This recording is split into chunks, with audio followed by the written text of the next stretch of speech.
This passage is on the current energy crisis and how to fix it. Let's have a quick summary of the passage and then answer questions. This year's energy shock is the most serious since the Middle Eastern oil crisis of 1973 and 79.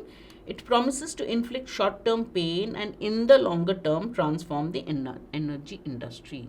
The present energy crisis will inflict short-term pain. Right now we are all being inconvenienced, but eventually it is going to transform the energy industry. If governments respond ineptly means inefficiently, not properly, awkwardly, inefficiently. Inept is the opposite of adept. Adept means skilled, inept means to bungle it. If they respond ineptly, they could trigger a relapse towards fossil fuels, which would make it harder to stabilize the climate. So, if governments take the wrong step now,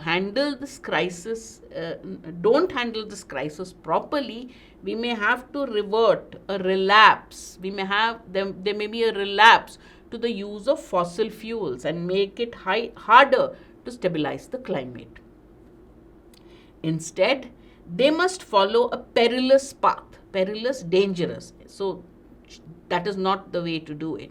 They must follow a slightly tricky path that combines the security of energy supply with climate security. We need energy.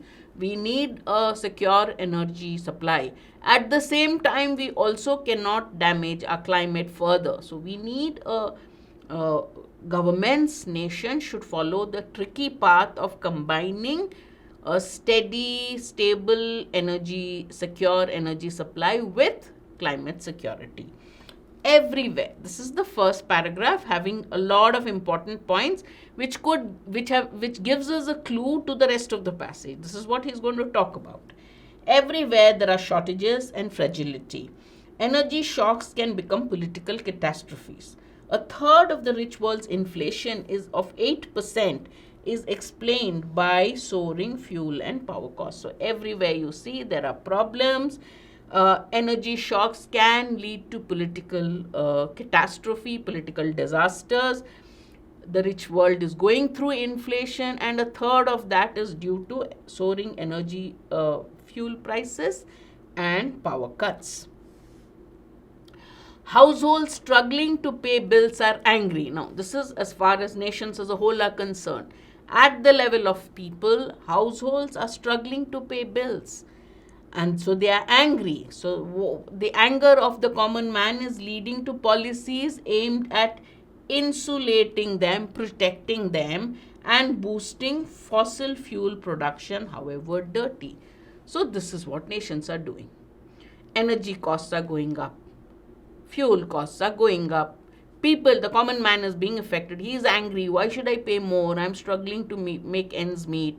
So this makes the leaders, the governments are trying to protect them, insulate them. And so what is their only way? They are going to have to boost fossil fuel production, however dirty, however dangerous, damaging and dirty for the climate it may be.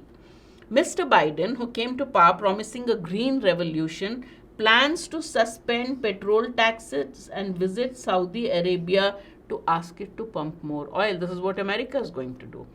One, it's going to cut down petrol taxes so that the common man petrol can be a little more affordable for him. And he wants to ask Saudi Arabia to send some more oil to the US. Europe has emergency windfall levies, taxes, subsidies, price caps and more. Europe is trying its own method to tide over this energy crisis. You have taxes and subsidies, price caps and more. In Germany, coal-fired power plants are being taken out of mothballs. When you store things, put things away in storage, you put mothballs so that your clothes are not damaged. Now, Germany's power plants were shut down. Now, Germany is removing them from that shutdown phase and is planning to use them. It's planning in Germany, coal-fired power plants are being taken out of mothballs. They're trying to start them off again. Chinese and Indian state-run mining firms that the climate conscious hoped were on a fast track to extinction are digging up record amounts of coal. China and India, we all need energy. So different countries are trying to find ways to get more fuel, more energy. US is asking Saudi Arabia for more oil. It's asked. Germany has its own. It's trying to revive its coal-fired power plants, and India and China have gone back to coal mining, which people hoped would be stopped.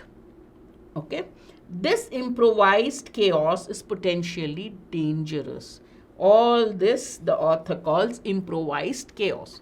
The kind of short-term plans that countries are making. He says this improvised chaos is potentially dangerous because it could stall the clean energy transition. Where is clean energy? All these countries are having to fall back on coal, fossil fuels, all the wrong things which are not good for the climate. So the clean energy transition which we were hoping for is being adversely affected.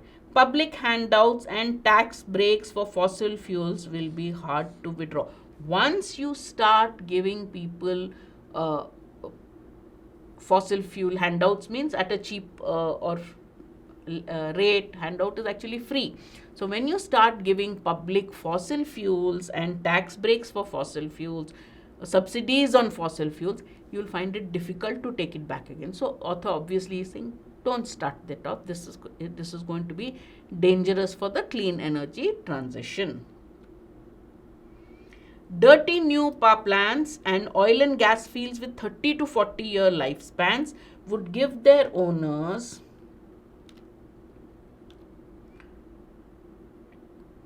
all right. Now in this paragraph, the author is coming up